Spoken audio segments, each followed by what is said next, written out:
Ya, selanjutnya bebasnya Peggy Setiawan dari status tersangka kasus pembunuhan Vina memancing pertanyaan publik akan kinerja kepolisian ini. Iya, dan kini memang desakan soal ganti rugi diberikan kepada Peggy Setiawan yang dirugikan hingga sanksi terhadap pimpinan kepolisian yang menangani kasus ini pun akhirnya menyeruak. Ya. Akankah misteri siapa pembunuh Vina sebenarnya ini bisa terungkap?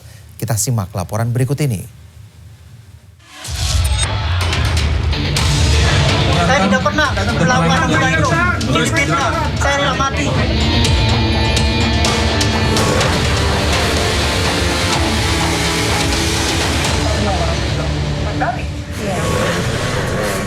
Tim motor tuh nggak bener tahu. Makin kesini badan mereka makin gak wajar. Kasus pembunuhan Vina menjadi ujian panjang bagi institusi kepolisian.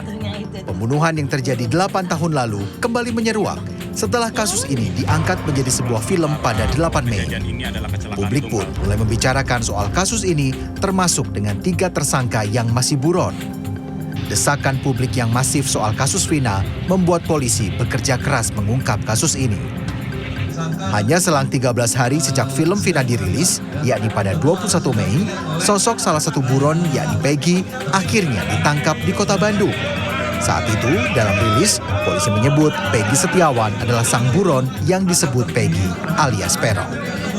Peggy yang dihadirkan dalam rilis sempat berteriak dan mengaku tidak bersalah. Kami persilakan. Saya tidak pernah melakukan hal itu. Saya rela mati.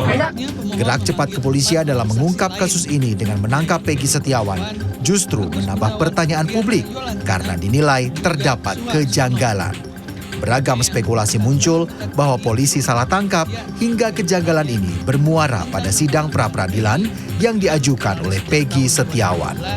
Dan pada Senin 8 Juli, Hakim Tunggal Eman Sulaiman memutuskan status tersangka pada Peggy Setiawan tidak sah. Polisi dinilai tidak cukup bukti dan harus menghentikan penyidikan.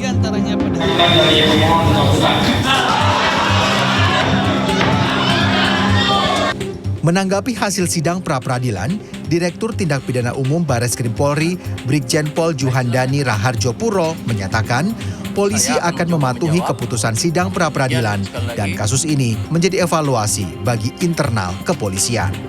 Putusan yang wajib hukumnya kami penegak hukum tunduk dengan putusan yang sudah ada. Walaupun saya sampaikan bahwa putusan apakah ini salah tangkap atau tidak, ini kita masih melihat sejauh mana proses yang ada. Karena kalau kita lihat dalam proses materi pra-peradilan tentu saja ada formilnya, mungkin yang penyidik tidak melaksanakan formilnya. Keputusan sidang pra-peradilan yang membebaskan Peggy Setiawan dari status tersangka akhirnya membuat publik mempertanyakan kinerja polisi. Pengacara Peggy Setiawan bahkan meminta pimpinan kepolisian, khususnya di Polda Jawa Barat, bertanggung jawab karena membuat kliennya menderita. Dan kami minta juga kepada dan ini Mas, saya meminta dikit Mas, saya meminta juga kepada Kapolri sebagai bentuk tanggung jawabnya Kapolda Jawa Barat dicopot, termasuk Dirkrimum beserta jajarannya harus dicopot. Karena kami dari awal, kebetulan Mas, saya mantan auditor militer. Dari awal perkara saya sudah tahu, perkara ini lemah sekali. Pakar hukum pidana Hipnu Nugroho menyebut apa yang terjadi dalam kasus pembunuhan Vina sebenarnya wajar dalam proses hukum.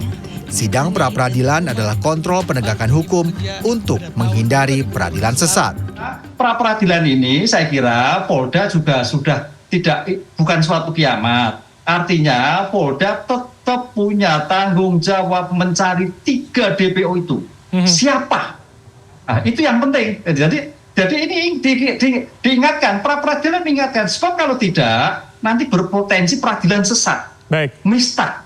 Prof. Jadi jangan sampai timbul sesat-sesat lagi. Begitu. Baik. Hipnu menambahkan, kasus pembunuhan Vina tidak bisa dimungkiri menjadi presiden buruk kinerja kepolisian. Meski begitu, Hipnu menyebut sepatutnya putusan sidang pra-peradilan atas Peggy Setiawan menjadi desakan bagi kepolisian agar mengungkap kasus ini secara tuntas dengan bukti-bukti yang kuat. Tim Liputan CNN Indonesia.